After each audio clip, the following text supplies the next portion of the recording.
Let's take a look at the audit of the Federal Reserve Bank through its comprehensive annual financial report. First, in order to provide proof that Ron Paul is telling the truth about the Fed, I found this to be a very telling piece of evidence. This is a clipping from a federal case involving Lewis versus the United States, cited as 680 F2D 1239 from the year 1982, and it refers to federal tort claims involving the Federal Reserve. Here it states that the Court of Appeals held that the Federal Reserve banks are not federal instrumentalities for purposes of the Act, but are independent, privately owned, and locally controlled corporations. As far as determining what is a federal agency, the critical factor is the existence of federal government control over detailed physical performance and the day-to-day operation of an entity. Again, it states Federal Reserve banks are not federal instrumentalities for the purposes of federal torts claims, but are independent, privately owned, and locally controlled corporations. It also states that Federal Reserve banks receive no appropriated funds from Congress, and the banks are empowered to sue and be sued in their own names. Here it states each bank is statutorily empowered to conduct these activities without day-to-day direction from the federal government. So the Federal Reserve is acting completely independent from the federal government. The interest rates on advances to member banks, individual partnerships, and corporations are set by each reserve, and their decisions regarding the purchase and sale of securities are likewise independently made. Now remember, this is the bank, the private international bank, that your federal income tax is going so that it can print our money. It also states in the past the banks have defended against tort claims directly through private counsel, not government attorneys. But we also mustn't forget that the reserve banks, which further the nation's fiscal policy, clearly perform an important governmental function. This is the bank that makes the economy go up and down whenever it wants. I guess that's important. And finally, it states that plaintiffs are not without a forum in which to seek a remedy, for they may bring an appropriate state tort claim directly against the bank. And if successful, their prospects of recovery are bright, since the institutions are both highly solvent and amply insured. Well, I wanted to know how highly solvent these banks really were.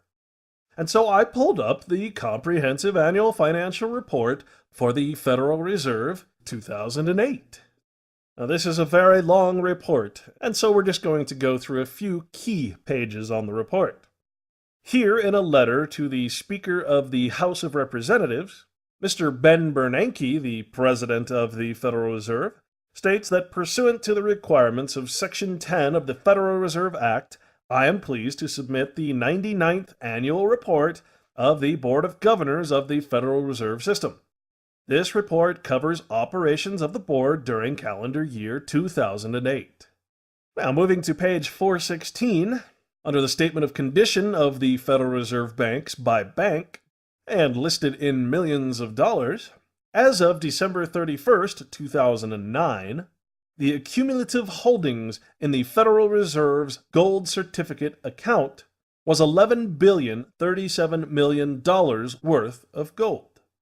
Now, do you really want to go to the gold standard? You can see here who has control of gold: government and its corporations. And a little farther down the page, we see that the Federal Reserve has total assets of $2,248,534 million. And then just a little farther down, we get to the gold mine. This is what everyone talks about.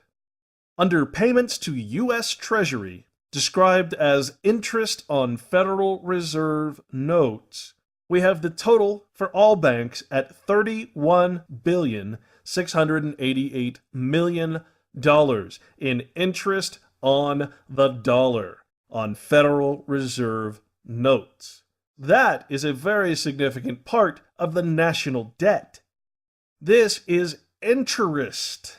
Interest on the dollar that the U.S. government owes a private institution, a private international corporation, for the use of its paper, something that the U.S. government could do itself without interest of any kind.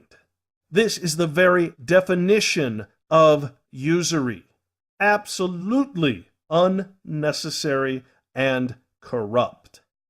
And at the bottom it shows that the Federal Reserve has a surplus as of December 31st of $21.075 billion, which is up from the beginning of the year by about $2.5 billion. That's a heck of a profit. On page 445, it has the number and annual salaries of officers and employees of the Federal Reserve Banks. And in the totals section for just the New York Federal Reserve Bank, these boys are getting paid $293,025,032, with the total annual salaries of officers and employees of the Federal Reserve Banks at $1,383,973,408. Funny, that's about what David Walker said that the deficit of the federal government is. We had a $1.4 trillion deficit last year. We expect to have about $1.4 billion deficit this year. I think we just found a cure for our wounded federal government. Now, as we know, Timothy Geithner quit the Federal Reserve Bank to take an appointment by President Obama as the Treasury Secretary. Here is his severance pay. It states that in January 2009, the Board of Governors, at the request of the Federal Reserve Bank of New York's Board of Directors, approved a special separation payment of $434,686 to Bank President Timothy Geithner. And on January 1 of each year, all presidents receive salary increases equal to the percentage increase in the midpoint of their respective salary ranges. Wow. And once again, we see that Deloitte and Touche is the independent auditor chosen by the Board of Governors for the Federal Reserve. And here it states the financial statements of the Board of Governors for 2008 and 2007 were audited, an audit of the Federal Reserve by Deloitte and Touche, independent auditors. And finally, we get to page 486, where it refers to the Government Accountability Office reviews. Where have we heard that office before? David Walker, the Auditor General of the United States, of course. You see, it turns out that under the Federal Banking Agency Audit Act, Public Law 95-320, most Federal Reserve System operations are under the purview of the Government Accountability Office, or GAO. The reports are available directly from the GAO. So there you go, Ron Paul. Why don't you just go to the Comptroller General of the United States and just grab the reports from him? There's your audit of the Federal Reserve. Now get on it, man. So if you really want an audit of the Federal Reserve, here's the man to talk to. He knew what was going on the whole time he was in office, because the Federal Reserve and other branches of the federal government have to go through this man and get those audits approved by the Government Accounting Office that he represented. All the secrets of the Federal Reserve are within this man's corrupt head. Now, in the interest of time, this brings me to the end of my presentation. So what is the solution here? Well, corporations are people too, but they're not real people. They are fictional persons. They are straw men. They are not real. And corporations can be dissolved. They are not your government, though they like to think they are. A republic government is a group of representative officials, and you do not have that. And you do not have a constitution to protect you. Now, on that note, The comprehensive annual financial reports that I've been referencing were from 2009, most of them ending June 30. But the stock market has gone up by almost 3,000 points since then, which would represent about a 40% increase at least in the value of the stocks held in these funds and government accounts. The 2010 Comprehensive Annual Financial Reports are due out at any time, and I would invite you to examine them yourselves and to see the astronomical gains that government has probably gained in the last year. What we've talked about here is corporate fascism, admitted in the financial reports of the federal and local, state, county, and other corporate governance across the United States. We have a problem. We cannot change this corrupt system of corporate fascism from within the current corporate structure of government. Washington, D.C. is its own country. It is a foreign corporation that is not part of the 50 States United. This is the best kept secret of our time. We cannot trust in the two-party system of government. This is not a question of voting them out, perpetually changing between the two dominant political parties.